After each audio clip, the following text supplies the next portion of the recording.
I'm Barry Duvall, President of the Virginia State Chamber of Commerce. Thank you for joining us for the GO Virginia Region 2 Blueprint Virginia 2030 Regional Tour. I can only start with an apology that I'm not with you in person.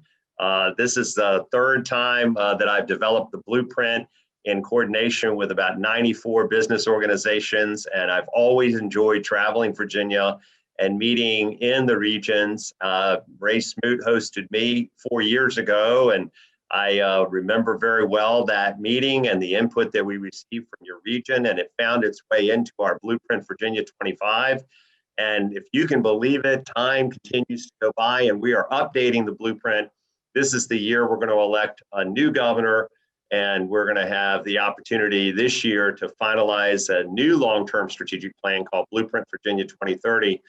And while we will have statewide themes, we want to include the recommendations from your region in the Blueprint Virginia 2030. So that's why we're doing this. We have well over 200 people joining us today, and I really am excited about the participation.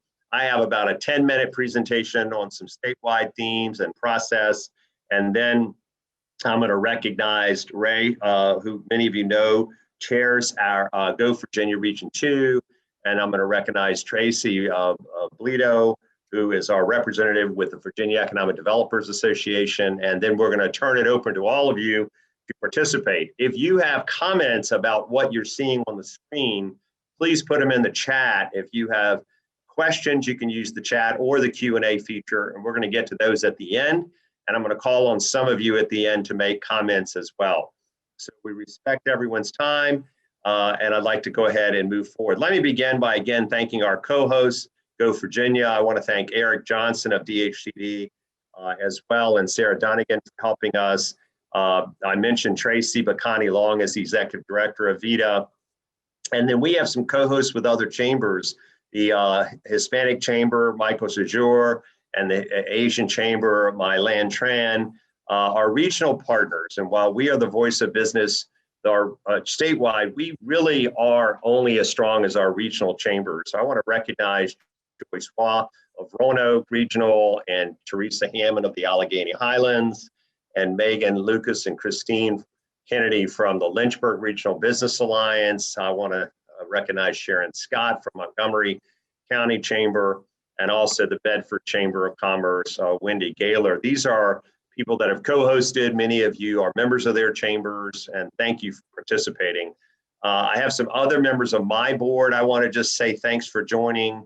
Our chair, Alan Witt, Lee Wilhelm from McNeil Roofing, Janice Crawford from Framatome, Brad Hall from AEP, Appalachian Power, Jeff Ricketts from Anthem, Virginia, Tom Walls from Verizon, Mark Lawrence, many of you know, from Carillion, Bob Wills from the Branch Group, and also from Carillion, we've got Greg Madsen, a former board member. So many others of you I'd love to recognize, and may be able to do that throughout the program today. So let me just ask Nicole, do you want to give any other logistics update before I begin my brief PowerPoint?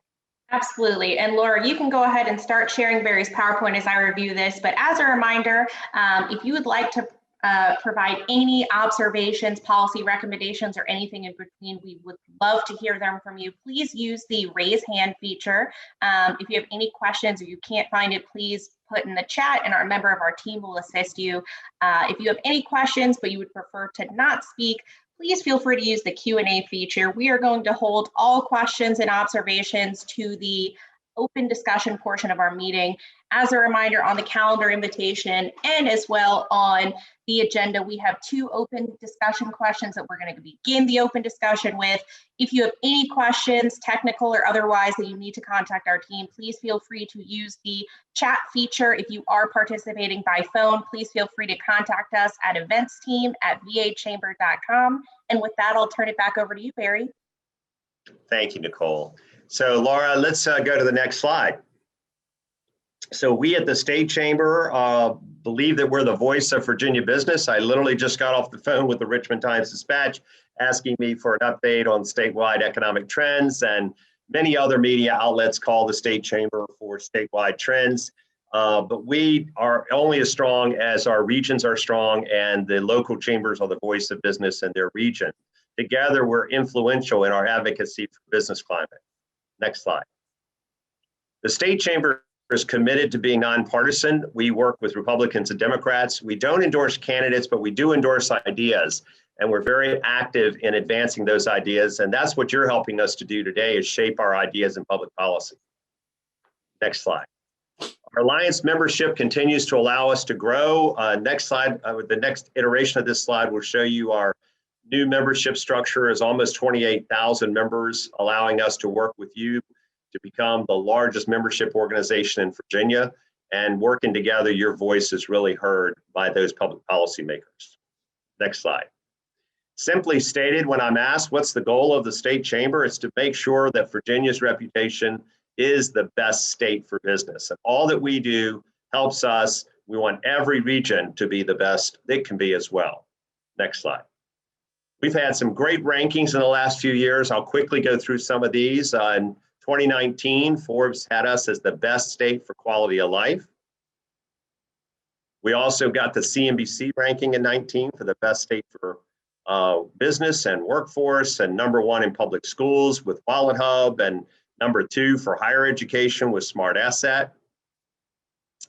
We were #1 in business facilities for cybersecurity and digital infrastructure, #2 in business climate, and #3 in offshore wind and in workforce development. These are all great rankings we can be proud of.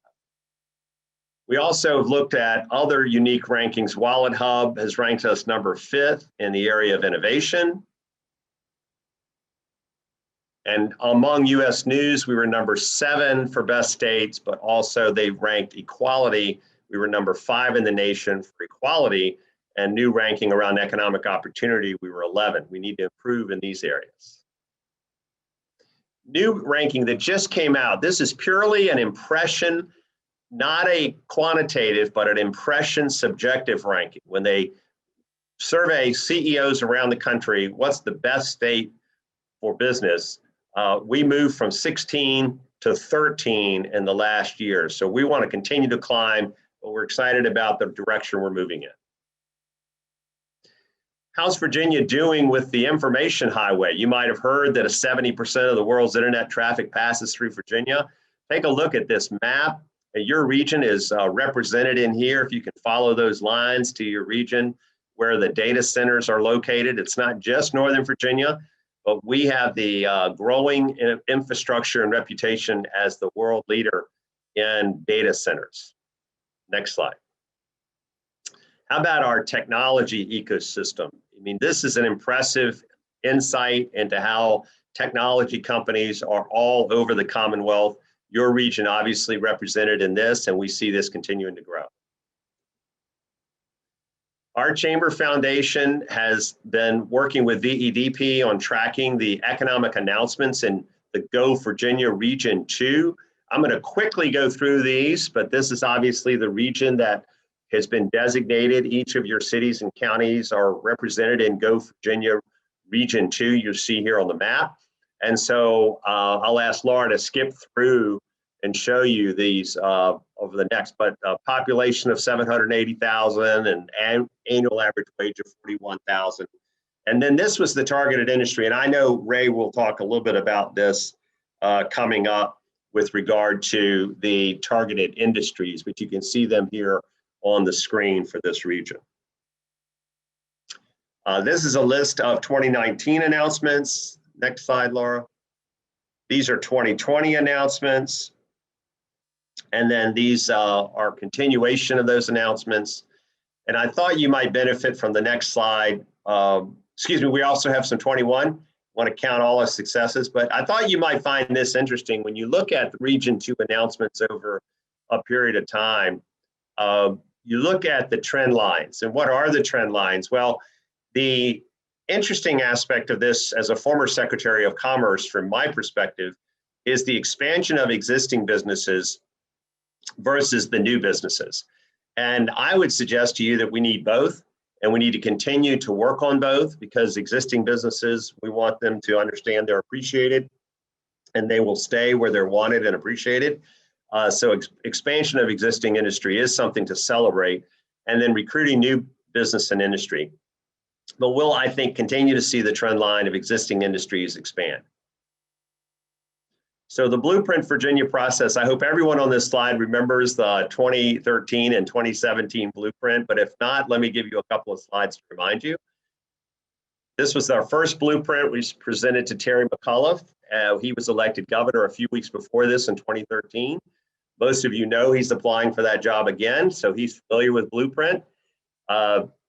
The current governor, we presented this to him in 2017, and we've worked with both administrations on the Blueprint Virginia process.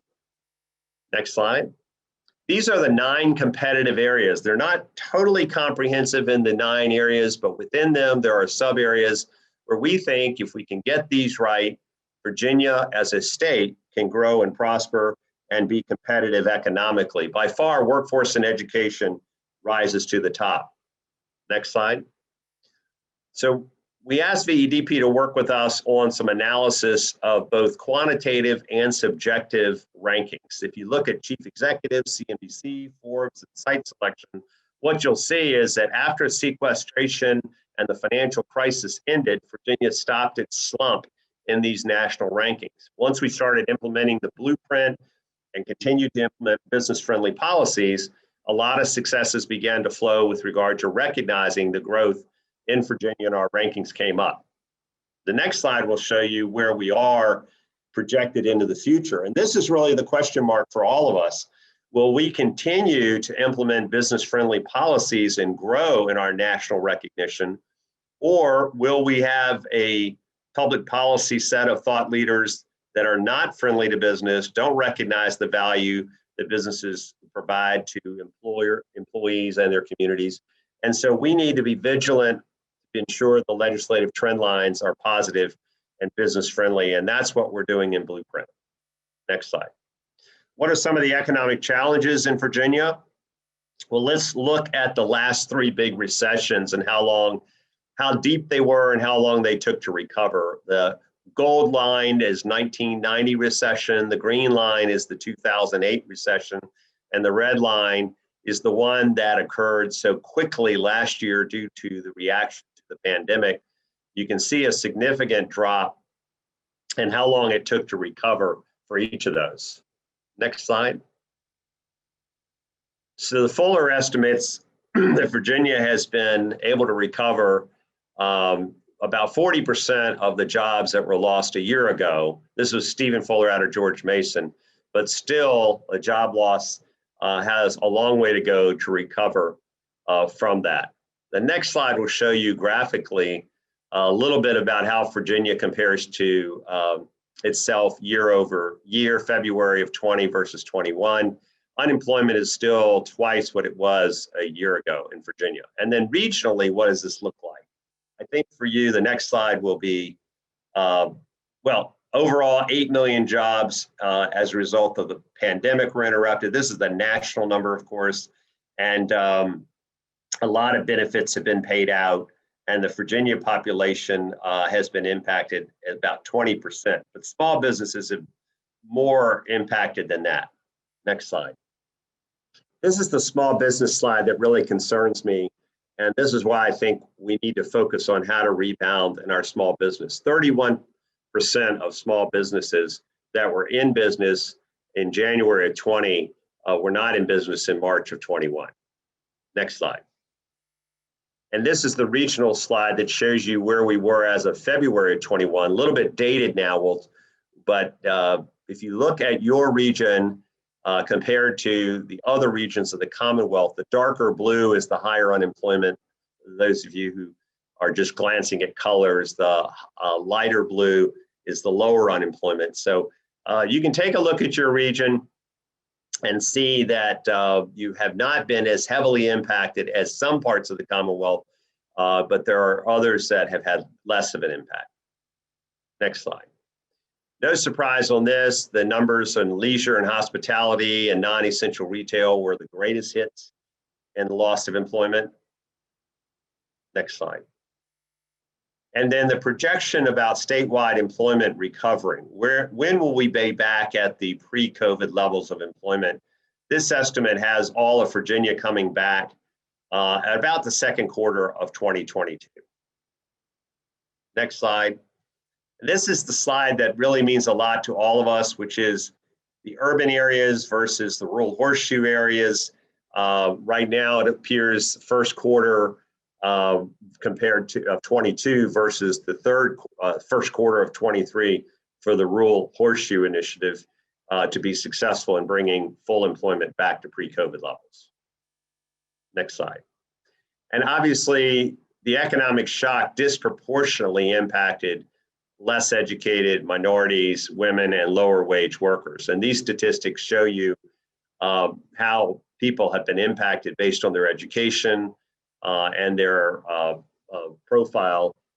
So we need to be very mindful as we develop blueprint of the disparity of impact in the various population groups.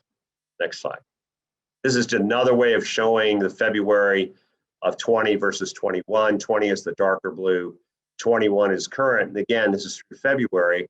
I hope it's improved since then, but I wanted to let you know that we are continuing to be mindful of all groups. And as we develop blueprint, please keep this in mind. Skilled workers and workforce training continue to be what we're hearing throughout the Commonwealth and our country. We've seen a decrease in some community college enrollment, and there's a huge competition for talent worldwide. This was true before the pandemic. How does America stand up when it comes to producing science and technology and engineering and math degrees? We're pretty far behind our larger competitor countries of China and India. More needs to be done in this area to meet our growing demands. Next slide. Healthcare challenges. We know now more than ever how dependent we are on technology and broadband, and we know how important private health employer insurance is now more than ever. Next slide. Infrastructure is aging. We're hearing discussion in Washington about a new infrastructure bill. I hope Virginia can organize itself regionally and make sure we're being presenting and advocating for the right projects to help us with this aging infrastructure. Next project. One thing to bring to your attention is true in your region as well, and that is the importance of housing to economic development. We do have a major housing inventory shortage, and we need to ensure that we're thinking about how to provide housing for the jobs of our region and our Commonwealth. Next slide. So the finish on the blueprint process, you're an important part of this process, and the Blueprint Virginia 2030 is just really at the beginning stages. We're getting underway. We have a steering committee led by Nasik Keene, the CEO of SAIC, and Edward Bain, president of Dominion Energy Virginia. And this wheel will show you the process we're using. We've engaged a steering committee and advisory committee. I want to recognize and thank a lot of members of that group. Jonathan Arena from Huntington Ingalls, Haywood Fralin is a member of that group from medical facilities, Jim Dyke from McGuire Woods, and Liz Povar from Riverlink Group, and Susan Horn from Lead Virginia. We have a number even on this call today that I just recognized, and I want to thank them so much. I also want to thank Brian Hemphill, president of Radford, and Elizabeth McClanahan, who you all are getting to know already as the new CEO of the Virginia Tech Foundation. Thank all of you for your participation in this process. Our executive committees are meeting as well. The regional outreach is what we're doing right now. We're having significant signature events. Our strategic partnerships with some of the chambers I mentioned and other groups, all of this will be reviewed and approved by our steering committee and our board in the fall. So this is a chamber facilitated process, but one that includes over 90 business organizations around the state. Next slide. So we started last December and we'll finish this December. And everything in between is about including the voices of regions and including the voices of different economic groups and including the specific industry focused competitive areas. We hope to have all of this completed by the fall, where our steering committee and board will approve it. And then mark your calendar for December 3rd. We very much would like for you to participate when we present Blueprint Virginia 2030 to the newly elected governor. Next slide. We're here today, and we have more virtual meetings planned throughout the rest of the year, and we're all meeting with some of the individual chambers as well. Next slide. And again, please mark your calendar for December 3rd. We hope to be together in person in Richmond and present this blueprint to the incoming governor. This is a busy chart, but I want to say, in addition to the steering and advisory committee having some oversight, this is a bottom-up process, and the regional outreach you see with the gold box around it today is Region 2. I'm excited about introducing Ray Smoot in just a minute and letting you know that we are collaborating with your region as well as these policy committees to make sure our input process is complete. Our team that you see listed here is available to you. Their communications is available to you to reach out to. And I've already introduced Nicole Bunce, and Laura's helping me with the slides. Our policy team, the communications team is on board. I want to recognize Nicole for the balance of this presentation to give you an update on the survey process and some of the information. Nicole, welcome, and thank you for your good work on Blueprint. Good afternoon, everybody. And I'm just going to take a few minutes to review the preliminary results that we received for the survey specific to GO Virginia Region 2. I do want to make a few points on this. And one, if you haven't participated in the survey, it's certainly not too late. Once I finish providing the preliminary results, I'll drop the link again in the chat and encourage you all to participate. If you have colleagues within the region that have also not participated yet, we welcome you to share this link with them so we can ensure we are facilitating as much regional feedback as possible. Additionally, I did want to make a note that all registered attendees will receive a copy of this presentation, including the results for the survey. So if I skip through something too fast, we will ensure that a recording of this meeting and the presentation will be shared with all registered participants within the next few days. So let's dive in. Next slide, Laura. I think you can go ahead and skip this one. So question number one was, Virginia's economy is headed in the right direction. 17% strongly agree, 49% agreed, 21% neutral, and 12% disagreed. Next slide.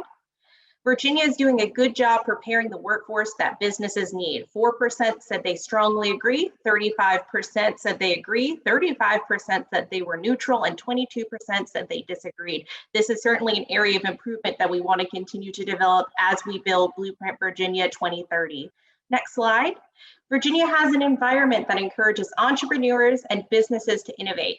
8% said they agree, 8% said they strongly agree, 53% said they agree, 23% were neutral, and 16% said they disagree. Next slide.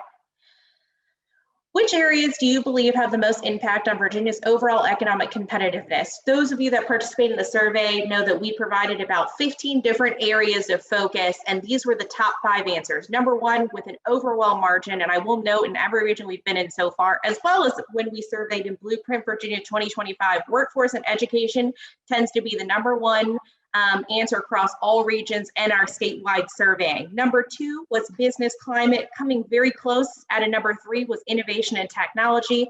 Number 4 was transportation, and number 5 was housing. Next slide. If Virginia could make additional investments in education and workforce development programs, where should these investments go? By an overwhelming margin, number 1 was internships, apprenticeships, and work-based learning opportunities. Number 12 was our K-12 system, and number 3 was early childhood education. Next slide. Where do you think Virginia should be concentrating its infrastructure investments? I think it'll come as no surprise to anyone that number 1 by a landslide was broadband, number 2 was transportation, and number 3 was school maintenance. Next slide. What is the most important component of healthcare to businesses and their workforce? Again, by a landslide, number 1 was affordability and total cost of care. Number 2 was quality of care, and number 3 was accessibility. Next slide. What is your greatest priority regarding energy? Again, by a landslide, reliability was number 1. And then very close tie between 2 and 3 was affordability and decarbonization. Next slide. What is the best way for Virginia to increase the number of advanced manufacturers throughout the Commonwealth? Number 1, again, by an overwhelming margin, was build the workforce of the future. Number 2 was increase the number of business-ready sites for development. And number 3 was invest in research and development to grow these opportunities. Next slide. What approach would be most effective for the state to take to support sustainability efforts and encourage environmental stewardship? Number one answer was improve public infrastructure and lead by example. Number two was financial incentives. Next slide. What is Region 2's greatest barrier to affordable and quality housing? Again, by a very large margin. Number one was low inventory. Number two is population density. Number three, we actually got a number of other responses that were not one of the options, but we appreciate this opportunity to learn from this and build these recommendations into Blueprint Virginia 2030 to ensure we are elevating the importance of housing, not only on a statewide level, but regionally as well. Next slide. What is the greatest area of improvement in preparing for the next pandemic? Number one, with a large margin, was early detection and mitigation through our public health infrastructure. Number two, domestic and global supply chain resiliency. And number three, economic resiliency of businesses. Next slide. For Region 2, what is the most important potential infrastructure investment in your region? Number one, by an overwhelming margin, is increased broadband infrastructure for underserved areas. Number two was schools. And number three was additional business-ready sites. Next slide. For Region 2, what is the most important industry for continued growth? Number one was advanced manufacturing. Number two was life sciences and healthcare. And number three was information and emerging technologies. Next slide. So I wanted to put this in here of the last question was, do you have any other observations, policy recommendations, or comments that we should be considered that maybe weren't a part of this survey? This is kind of a word map. For those of you who are familiar, the larger the word, the more times it was referenced. So I don't think anybody would be surprised by the recommendations we received. A lot of recommendations for greater support of our community college system. Investing in incentives, workforce, support for students. So this is just kind of a highlight of some of the additional recommendations that we received. I believe that's the last slide, Laura, yep, perfect. As a reminder, all of the information from this PowerPoint, the survey results and everything in between will be provided to all registered participants. If you haven't participated in the survey, I'm going to drop the link in just a minute. Please feel free to share that with any colleagues you have within the region, and we appreciate your participation in today's meeting.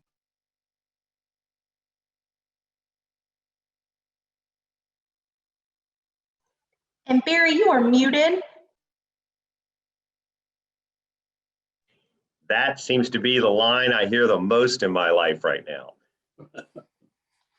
Thank you, Nicole. And I saw that community college, as a number of people selected that, and the name was larger on that. I did want to thank John Roanoke, who is here as president of Dabney Lancaster Community College as well. Community college presidents are important. We have 23 of them. Ray, thank you for joining us. Many of you know Ray as the head of the GO Virginia region, chair of that region. Thank you for joining us. We're looking forward to hearing from you. I've known Ray used to be on my board, a great corporate citizen, led the Virginia Tech Foundation for many years, well recognized. And Ray, thanks for joining. We're very interested in GO Virginia Region 2, and I'll turn the program over to you for a presentation. Barry, thank you very much. First, let me express appreciation for the leadership you have given over the now decades in behalf of economic development and creating a strong business presence in the Commonwealth. I think you were mayor of Newport News when we first became acquainted, and that was a long time ago, but thank you for all you continue to do. I also want to acknowledge the work of Nicole in putting this session together. Barry, if I have something I need to market and sell, I might want to borrow Nicole for a while, because I think I heard from her once or twice a day for about 2 weeks, and it must have worked because we have well over 200 people on this call. Lastly, but certainly important, I want to acknowledge the many members of the Region 2 Council, many on this call today. You know, we're proud that Region 2 has the highest number of projects in the Commonwealth. We have now authorized 30 projects, and we're going to continue to solicit projects and review projects, but this has been a very active and focused group, and I have enjoyed working with them. Let me just say, and I'm going to shorten mine a bit here and get us back on schedule, I hope. GO Region 2, as noted, has about 800,000 people in it. It includes the New River Valley, the Roanoke Valley, Alleghany region, and the Lynchburg region. And each of these areas has an evolving history of regional cooperation. A desirable outcome of GO Virginia, which frankly has not happened very much previously, is that it has brought together Lynchburg and the Lynchburg region with the Roanoke region, Alleghany, and New River Valley. These were Lynchburg was not a part on a regular basis of things going on in the Roanoke region and the New River Valley. That is no longer the case. There are active conversations and active projects now going on, and I think that's to all of our advantage for everyone in the region. The Region 2 has pursued 4 key areas of opportunity. And we have heard some of these in the survey results already reported. Talent development, collaborative development of sites and buildings. You know, we had a study last year that said that one of the state's greatest lacks in successfully competing with to bring new jobs into the state was the lack of large shovel-ready sites for industry. And Region 2 Council has taken that to heart and has gotten engaged in that in several different places now across the region. Entrepreneurship and business development is very important to our region. Our region, and this is something we're proud of, has a disproportionate share of students in higher education. When you look across the region with Virginia Tech and Radford University on one end, coming across the Roanoke Valley, a number of private institutions, and then into the Lynchburg area, there are then our community colleges, and we have 4 in Region 2. There are a lot of students, and that is a strength and something that we're trying to take advantage of in the right sense of that word in our work. And last, technology development. Technology touches us all every day, regardless of which region you're in, but we have some particular opportunities in Region 2 to build on that. We are now engaged in the early stages of updating the Region 2 growth and diversification plan. That is being handled by our support organization, which is the Office of Economic Development at Virginia Tech, led by John Provo. And John and I were visiting earlier this morning about a process that will engage a number of people, both within the region and even some outside the region, as we put together a draft revision to the plan to bring to the regional council. You asked that each of the region chairs give some sense of their view of challenges and opportunities. And what I'm going to say now is simply my view. This is not necessarily the view of Region 2. I'm sure there are some who would agree with it. I'm sure there are some who would disagree with it. I'm sure there are some who would lift up other things, but I'll try to do this quickly. I think one of our major challenges, which we have to varying degrees across the state, and it is right now, is getting people vaccinated. After a very good start with that in Region 2, vaccinations are now lagging, and that's true across the Commonwealth to varying degrees. It may well be necessary to have a more vigorous approach to that, utilizing both incentives and penalties. I recall that many years ago when I began college, I had to bring certification of certain vaccinations that I had, this was well over 50 years ago. I suspect we may be seeing some of that as it relates to COVID vaccinations coming up in the fall. And frankly, I think we need to do that. Another issue that's out there is the competition for workers. And by that, I mean that, and there are two pieces to this, which I plan to mention. One is it is too lucrative for some people to not work in the current environment. The other side of that is I think we need to assure that when people are working, that there's a compensation associated with that work that is adequate to make it worthwhile and to engage them in work. But this notion of people not coming to work because they can make more money not working is something we need to address, and we need to look at both sides of the issue there. The chamber has aggressively defended the right to work law in Virginia. I hope you will continue to do that. We need to have a favorable tax environment in Virginia, both for businesses and for individual workers.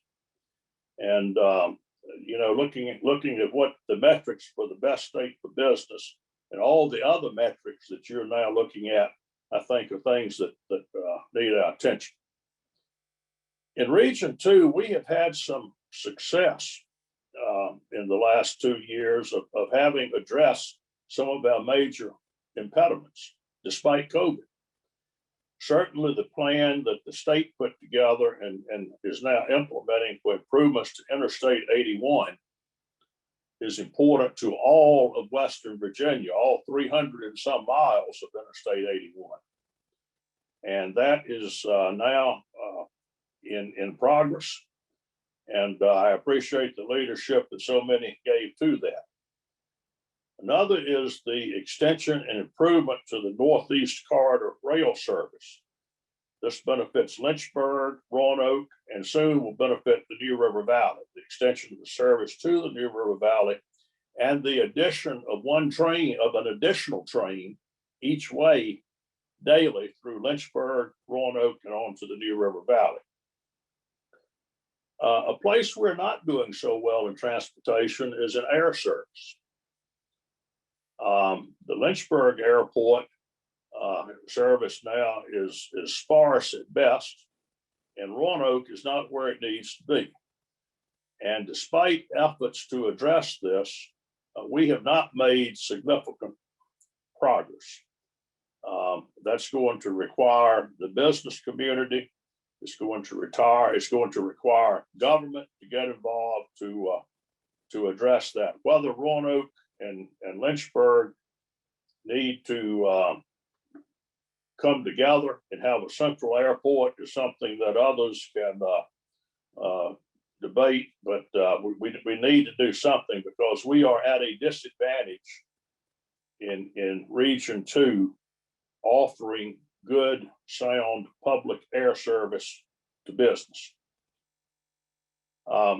Another thing that I think I would commend to our attention, and some of this is happening, is the engagement and preparation of middle school and high school students for the world of work, and opening to them at an early age the opportunities and the preparation required of those opportunities, even in middle school and high school, to be in a position to achieve them.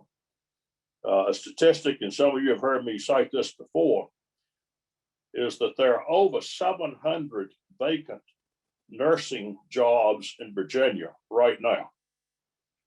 That number has not materially changed over the last several years. The average pay for a nursing job in Virginia is $69,000 a year.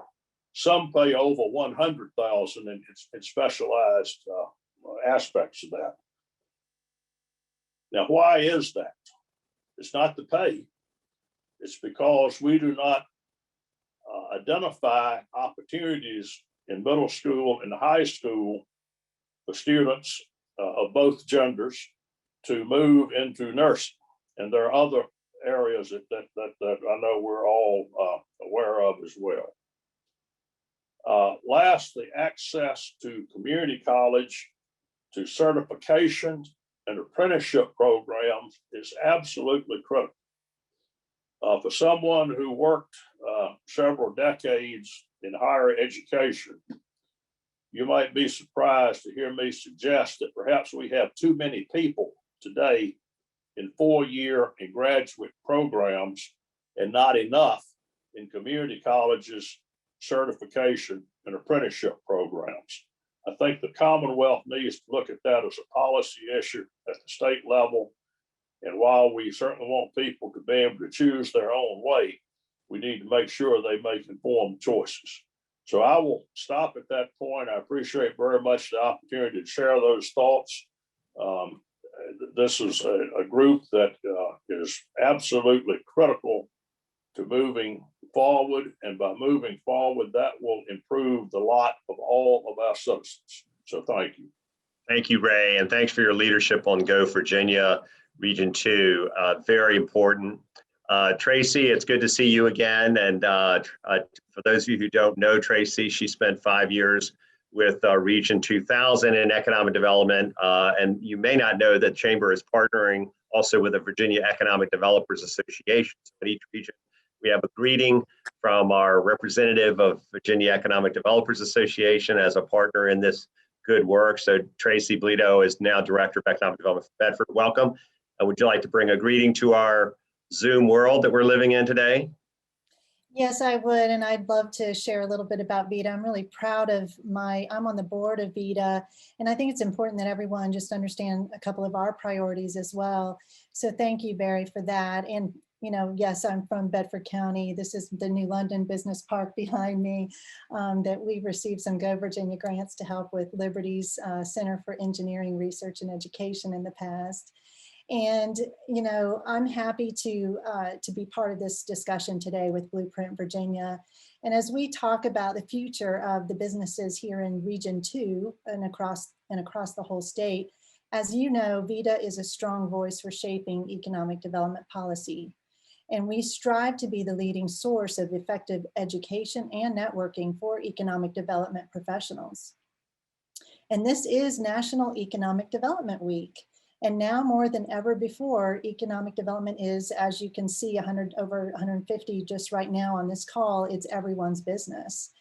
Looking back over the past year or so at our shared experience with the pandemic, I think we can all agree it's critical that we get, you know, Virginians back to work and invigorate the Commonwealth's economy. And at VEDA, just mention a couple of things on our public policy platform. We've got 3 main areas. No surprise, but yet we are digging in, and you'll see that. So the first is having a skilled and available workforce.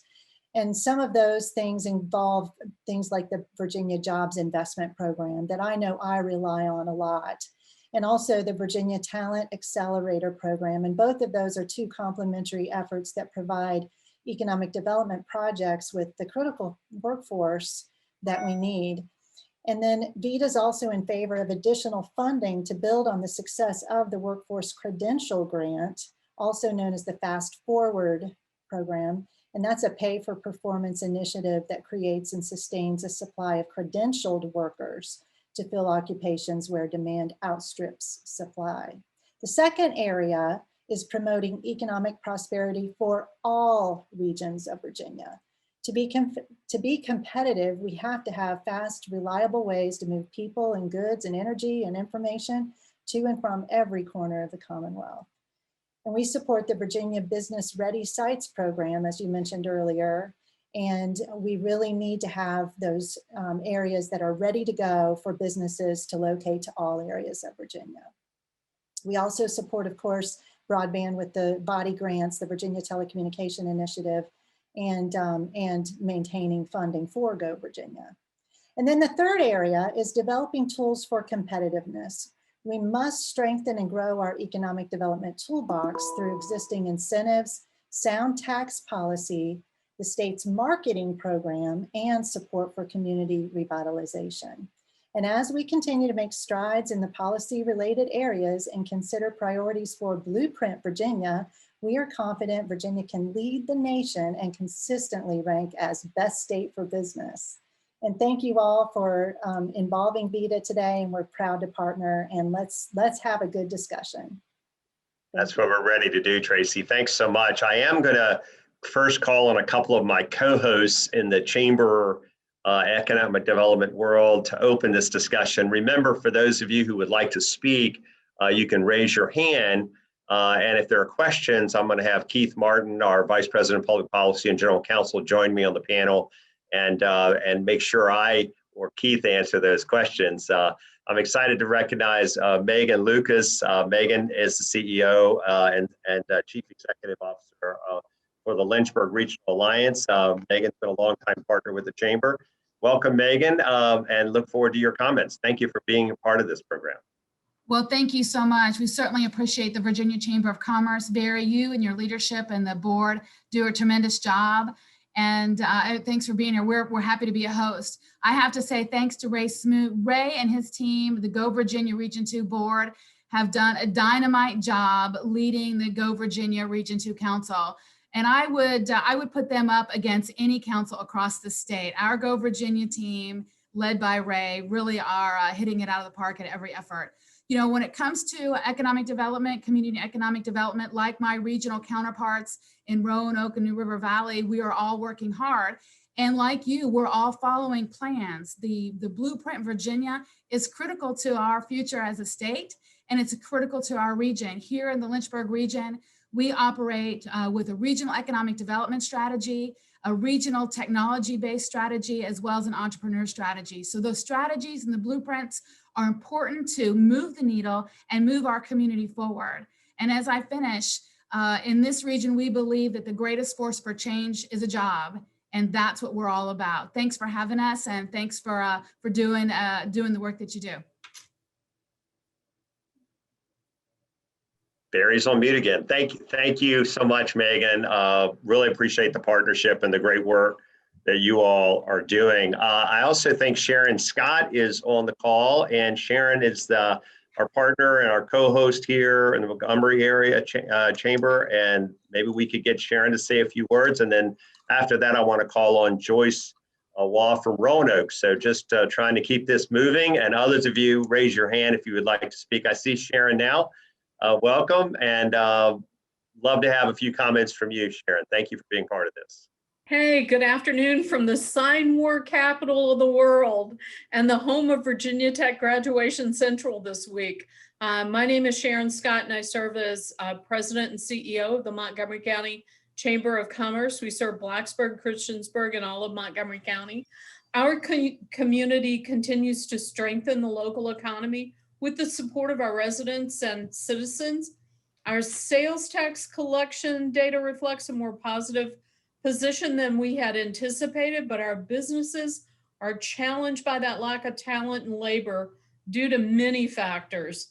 And the very bedrock of what makes a community appealing to the recruitment of companies and the recruitment of and retention of young professionals has suffered the worst hit, and that is housing and hospitality and tourism. So thank you for recognizing that. I think it'll take our community at least a couple of years to get back to where we were for 2019 numbers. Barry, thank you for hosting this and allowing us to be a part. Yeah, thank you. We're seeing those show up in the numbers. Very well said.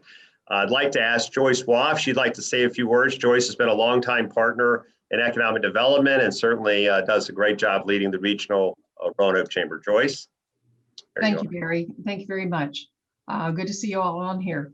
And I would just add that there's so much been said. The Blueprint survey certainly hit the nail on the head, especially where workforce is concerned. We're hearing that from every business, large and small, especially the front line, but at all levels.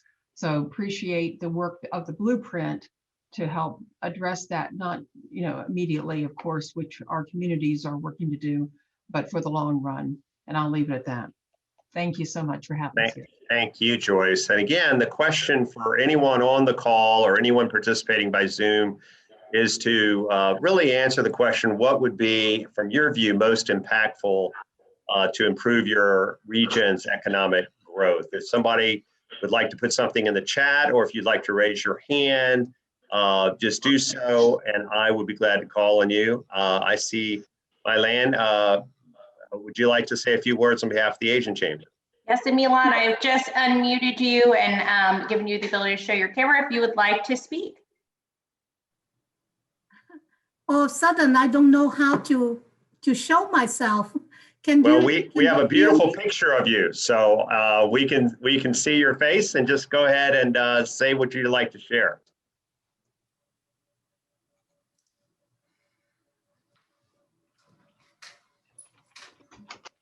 The high number of people who are not, who may not be returning to work as faster as they should have because of the unemployment check. And I wonder if in Region 2 or at other state or federal level, have you heard of any efforts to educate the community about returning to work despite their unemployment check? So I think I heard, Keith, her question about returning to work and what are sort of the policy procedures and education with regard to that. I'd ask you to chime in and talk a little bit about what the current status is and the timeline. Yeah, thanks for the question, Milan. We are actually hearing from a lot of businesses in regards to the workforce, particularly in the service industry, and the inability to actually fill needed jobs. As Barry showed in one of his slides, unfortunately, about 31% of small businesses are not operating at this time. We have recently heard about 44% of small businesses that are currently open have jobs that they cannot fill for lack of interest, lack of people applying for those jobs. So we're actually reaching out to the administration. We're reaching out to our congressional delegation and asking them for help to address these issues. If you can recall, last year, the governor suspended the requirement that if you receive unemployment insurance, that you have to seek a job. We've actually reached out to him to actually change that rule and actually have those recipients of UI seek employment and apply for jobs just to remain on UI. He has agreed to do that, and those are one of the things that we're working with the administration to address. But as you know, the UI benefits extend to September, and we're trying to work with the administration and our congressional delegation to address that issue. Thank you, Keith. I also would like to call on Abigail Hamilton. Abigail, we can promote you to be a speaker if you'd like, or if you're brave enough to release your camera. If you just want to speak, I would give the floor to you for a few comments now. Thanks for the good work that you're doing with United Way. Thank you, sir. Thanks to everybody. Keith, thank you for the opportunity, and Barry for the opportunity to kind of just share a few of the findings. In partnership with Joyce, a lot of our local chambers, and about 30 regional partners, we just completed a COVID impact survey here for, I believe it's majority of Region 2. And a lot of those insights really point to the things that you've already mentioned in the blueprint, which are priorities for a lot of about 2,400 households that shared their insights in that survey. And it really just reinforced the need and the importance and the role of early childhood education, childcare, and after school care as folks are returning to work and wanting to be back to work. It also kind of reinforced the need for mental health services and supports because of the stress and the trauma of this past year and continuing experiences that people have had. Broadband came up as a top priority. And then looking at opportunities to increase overall financial stability for families and how we can incorporate financial empowerment into these approaches to make sure that families are more resilient moving forward. And then finally, probably how do we make sure that households and even businesses are able to effectively navigate all the different supports that are available to them from various sources, and looking at the things that we were allowed to do during the pandemic as things that we were given freedom to do, like telehealth and all of these other things that showed us that there's another way to do things, and that we can do it better and we can do it more effectively. So we're excited to be continuing to build on those things and have local conversation, and certainly work with our local chambers and partners at the state level to be able to do that. Thank you, Abigail. I want to say that your point about childcare is one that we are hearing also. It is additive to the solution. If we learned anything, we learned that the entire family has to be stable in order to keep our workforce stable. And so this is something that we're going to be looking at. And we want to make sure that we're mindful of all aspects of getting people back in the stream of commerce as well. I think I've got Becky Cox is with Virginia Employment Commission. Becky, if you would like to say a few words, I'd be happy to have you recognized. Thank you for the work you're doing, and I'll turn it over to you for a few minutes. Well, thank you. And I had posted in the chat a couple of times as we were going through the conversations related to the businesses not being able to get workers. We all know that's an issue right now. And it was also mentioned that the extended benefits go through September. However, the VEC has recently implemented the requirement for job search. It will start the week of May 30th. So even if you're receiving the extended benefits, you will have to do your job searches. And of course, with the VEC rules say that if you refuse a job that you have applied for, that is within reason, your benefits are cut off. So beginning with June, we should start seeing some people coming off of those extended benefits, hopefully, and going back to work.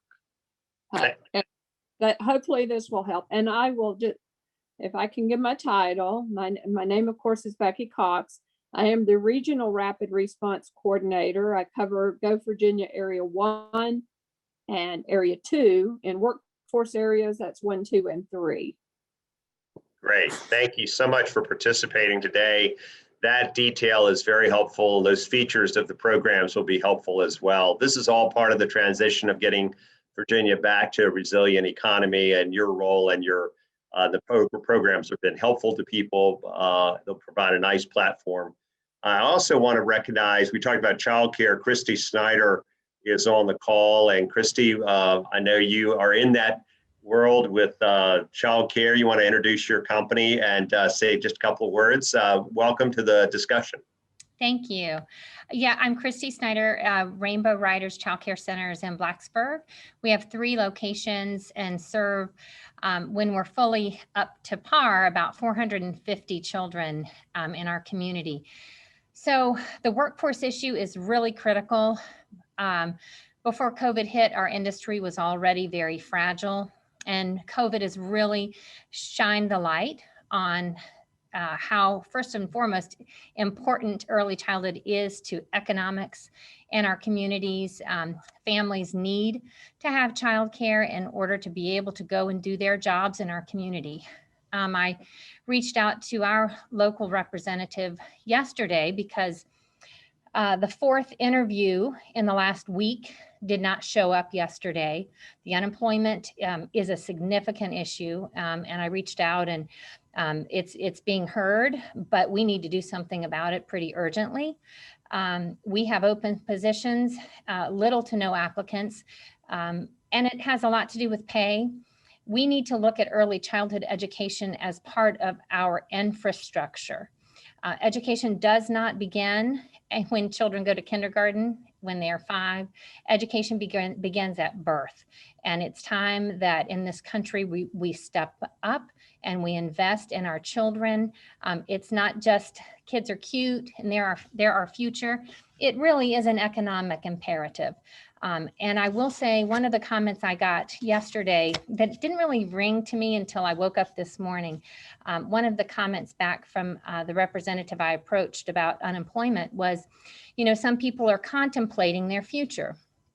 And this morning I thought, maybe I should contemplate my future.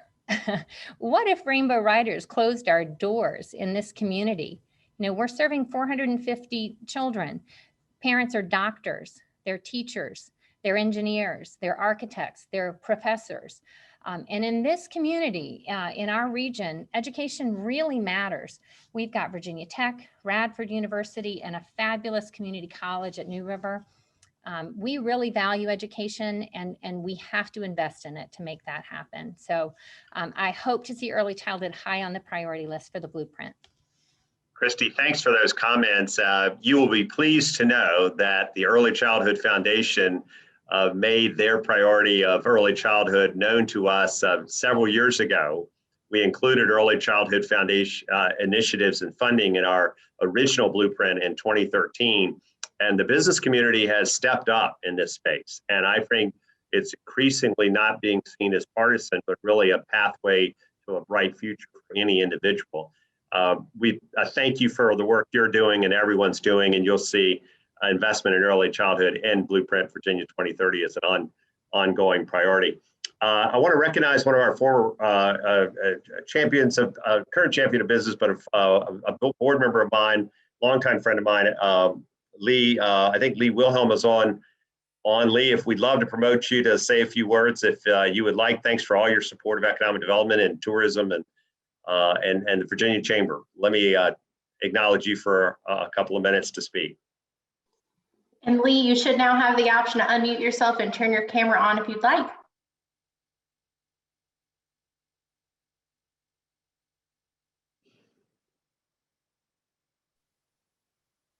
I want to show you all the mess in my office that's gotten created this week. All right. I want to go back to what Ray said and quickly to what Becky Cox said. And I am still chairing the regional tourism board here, and we're getting a lot of pickup in our business. We've got Ironman coming. Yesterday, I was in a meeting. We were talking to over 10 restaurant owners who are closed because of no workers. And, you know, I think what Becky was talking about, we all got letters telling us that if we made a written offer to a former employee and they rejected it, that we were supposed to turn them into the Employment Commission as having not taken an offer. And very few people I've talked to ever even realize that. They may not have opened the letter, but I think what they're getting ready to do, we can't do it quick enough to encourage people to get back in these businesses, because a lot of them are not going to survive. And we've got a number of them around downtown Roanoke that have had to lock their doors, and people are coming out, and all of a sudden we're getting tourists here and no place to eat. So I just hope that that's something that we realize is imminent and needs to be dealt with pretty quickly, not in a normal government way that it takes the next fall before we really see the results, because it really is starting to hurt a lot of things. Anyway, thank you for. Thank you, Lee. Ray, good to see you on there, and thank you for what you're doing for Region 2. Bye. Thank you, Lee, for those anecdotes. They reflect real world dynamics. I'm going to acknowledge Nicole once again. And Nicole, if you have any observations from the chat or questions that have come in, I'll turn to you for a few minutes before we move towards closing comments. Yes, Barry, and as I don't see any hands raised, and a reminder, if anybody would like to provide additional observations in our last few minutes, please feel free to raise your hand. And as we're waiting on that, I'm going to read some of the questions and observations from the chat to hop around on subjects a little bit. But Lori had a few questions, and I did want to mention that in the chat, she posted something I think we've all kind of talked about in this, of the challenges viewing childcare workers as a valuable element to our economic success. I know that's going to be important for the Blueprint Virginia 2030 partnership, as well as our partnership with the Early Childhood Foundation. We appreciate you making that observation. There was a question that says, we are lagging behind in growing STEM talent. How can we influence student curriculum that focuses more on STEM curricula and exposing K through 12 children to embrace STEM as a normal education process? I'll turn to you, Barry, or Keith, or any of our fellow panelists / co-hosts here if they'd like to provide any observations on the importance of elevating STEM in K through 12.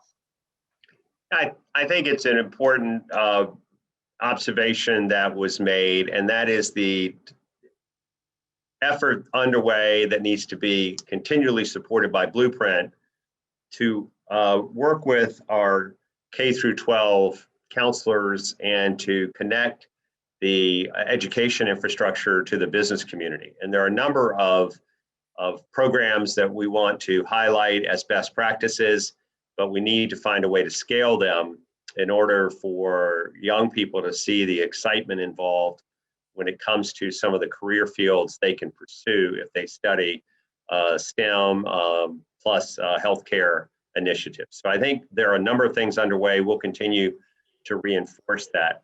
I do want, Nicole, to you to get to some of the other people who have put comments in the chat because I think there's some questions and observations around research and development and transportation I want you to be able to get to. Yes, absolutely. And as a reminder, if we aren't able to get to your questions during the discussion, we'll ensure that a member of our team follows up. I'll also put the contact information for our team and encourage you to reach out throughout this blueprint process. There was a question about what the role transportation will play in the Blueprint Virginia 2030 process, a little high level, but if anybody would like to kind of touch on the importance of transportation and what role that'll play in our process, I think that would be valuable. Keith has a long track record of working with as general counsel in transportation and also with us. Keith, you want to talk about how transportation will be acknowledged in our blueprint recommendations? Yes, as Barry alluded to in his PowerPoint presentation, it is one of the critical function areas, pillars that we have every year in blueprint, and we foresee that again this year. It's important as far as getting workers to work, getting products and services to customers. So we intend to focus not just on highway and maintenance, but of course, the value of having the port, a rail system, aviation, and supply chain. That is a big issue this year too. So we're receiving a lot of comments on what we could do to improve our infrastructure, and transportation is going to be an important role in that. I just want to thank you for that, Keith. I want to acknowledge Jill Loop's comments as it relates to research and development. I think bioscience, research and development for your region has a bright future. We need to support that R&D effort and make sure we're focused on technology transfer from the labs to the commercial enterprise. Tech has done a great job, obviously, with the Corporate Research Center. It's a leader in the Commonwealth. That model works across the Commonwealth, and the bioscience opportunities for us, we can invest in that. I-73, I continue to hear about as a top priority, and we need to make sure, Keith, on our transportation recommendations, we include that. I do want to give some time to our chair to say a few words as we move towards closing. Let me ask Nicole if I can, is there anything else anyone else I need to recognize before I recognize our chair, Alan Witt, at this time? I think that is it for the sake of time. Alan, I have promoted you to a panelist. I do just want to provide a couple of reminders for those that may have to hop off of. We will be sending a copy of the presentation, the recording, to all participants today. We do encourage you to also participate in the survey if you have not done so already. And if you have any other questions, observations, or would like to get engaged in the process, please contact our team at policyteam@vachamber.com. I'm going to put that contact information in the chat. And with that, I will turn it over to you, Alan. Nicole, thank you. Barry, thank you. My name is Alan Witt. It's my honor this year to serve as chairman of the Virginia Chamber Board of Directors, especially as we're going through this process to develop Blueprint Virginia 2030. You know, the discussions like the ones we've had today are extremely important to ensure the voices of members of the business community from all the regions of the Commonwealth are represented in the Blueprint Virginia 2030 as we develop it. And I do appreciate the opportunity to be with you today, to hear what you've had to say. We've heard about early childhood education, STEM, return to work, transportation, amongst other things. And as Nicole talked about our survey results, the availability of a well-trained and educated workforce remains the top concern, and with good reason. I think we all know that companies need people with the right skills to help them grow, thrive, and prosper. We can continue to support our future workforce through a deliberate focus on creating a closer connection between the business community and jobs throughout our education system. You know, these connections include greater access to internship opportunities and other work-based learning experiences, and the development of career exploration tools, and business involvement in both the design of education and of the training programs. So on behalf of the Virginia Chamber Board of Directors, I would like to thank everyone who participated today for being with us in an effort to foster greater regional cooperation throughout this Blueprint Virginia 2030 development process. I do really appreciate so many people from your region being willing to spend the time on the call today. Barry, back to you. Thank you, Alan. For those of you who don't know Alan, he's had a long history of service in Virginia, Commonwealth Transportation Board. He built a major force, PB Bears, a major accounting firm, and now is an executive with the Luter School of Business at CNU, where he used to be the rector of CNU as well. Thank you, Alan, for speaking on behalf of our board. I did want to ask Nicole if we had one more question that she could read before we'll adjourn by in just a few minutes. I know we told everybody 1:10 or 1:15. Nicole, do you have one more that you want to read to me and Keith or others? Yes, I did see a question come in and I want to ensure that we address it because it is definitely an important one. As we've seen, COVID has impacted minority-owned small businesses more aggressively than other populations. The question was, there's a growing interest in understanding the impacts of COVID on small businesses, specifically minority-owned led businesses, and willing if any of our panelists would be interested in speaking to that and what we can do to provide greater equity and opportunity. Yeah, I will acknowledge that that is a high priority for us. I'll let Keith chime in on some of the initiatives we've begun already and what we can build on. Keith? Yeah, that's a great question. And part of what we're doing at the Virginia Chamber is working with our colleagues at other chambers, the Asian Chamber, the Hispanic Chamber, the Black Chamber, the Metropolitan Chamber. We're also looking to create partnerships with other business entities to provide grants and opportunities to keep these small businesses operating. So it's about creating these partnerships and opportunities and also advocating for some grants and loan opportunities to keep the business open and operating. And also part of this is our efforts to reach out to them and listen to their needs and to provide assistance where we can, technical or otherwise, in helping these small businesses maintain their operations.